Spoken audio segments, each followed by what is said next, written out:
저는 에너지경제연구원 전력정책연구팀의 이태의입니다. 이번에 살펴본 내용은 제가 2019년도에 수행한 재생에너지 보급 확산에 따른 태양광 상계제도 개선 방안 연구의 일부입니다. 친환경적이고 장점만 있을 것 같은 태양광 발전이 늘면서 나타나는 이슈들이 있습니다.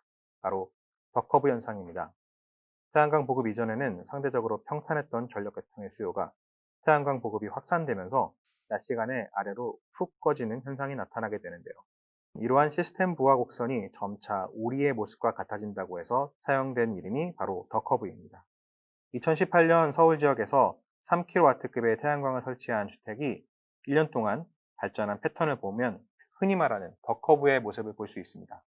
우리나라는 전체적인 전력 패턴을 산업용 전력 수요가 이끌고 있어서 아직 이러한 덕커브 현상이 개통해서 나타나고 있지는 않습니다만 태양광의 증가로 인해 이러한 문제가 나타날 가능성은 굉장히 높다고 할 수 있습니다.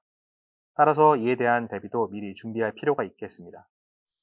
태양광 보급이 증가하면서 캘리포니아에서는 주택용 태양광의 보조 정책 중 하나인 상계제도에 대한 불만이 제기된 적이 있습니다.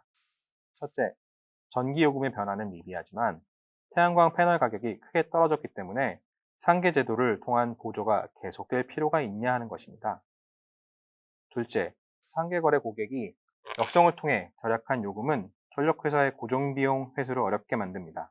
태양광을 설치하지 않은 일반 소비자의 사용량 요금으로 이러한 고정비가 회수된다면 일반 소비자가 태양광 설치 소비자를 보조하는 교차 보조가 발생할 수도 있습니다.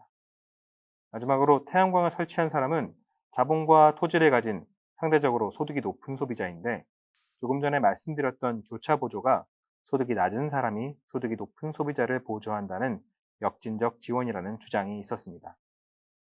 이러다 보니 넷미터링 2.0이라는 개선된 제도를 도입해서 기존 상계거래의 단점을 보완하였습니다. 우리나라도 태양광 설치 비용이 점차 낮아지고 있어서 시간이 지나면 정부의 보조 정책이 없이도 태양광 설치가 가능해질 텐데요. 이러한 상황이 되면 우리나라의 상계제도는 어떠한 방향으로 개선되어 가야 할까요? 우선 상계거래 등록 고객의 전기요금의 기준은 수전량에서 역성량을 뺀 순수전량을 기준으로 합니다. 지금은 기본요금도 순사용량을 기준으로 부과되고 있습니다. 결국 망을 아무리 많이 이용하더라도 고정비용의 회수가 불가능한 상황이 됩니다.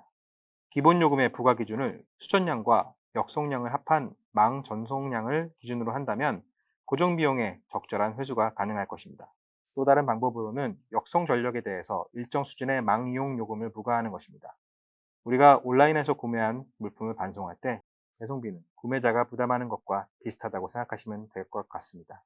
만약 전력 소매요금으로 역성 전력을 보상하는 상계제도가 정책적으로 유지될 필요가 없다면 역성 전력에 대해서는 정확한 가치를 산정해서 별도의 구매 단가를 설정할 필요가 있습니다. 태양광이 갖는 분산형, 즉 자급자족을 통해서 개통에 주는 영향을 최소화한다는 개념에서 자가 소비를 유도하는 정책이 필요합니다.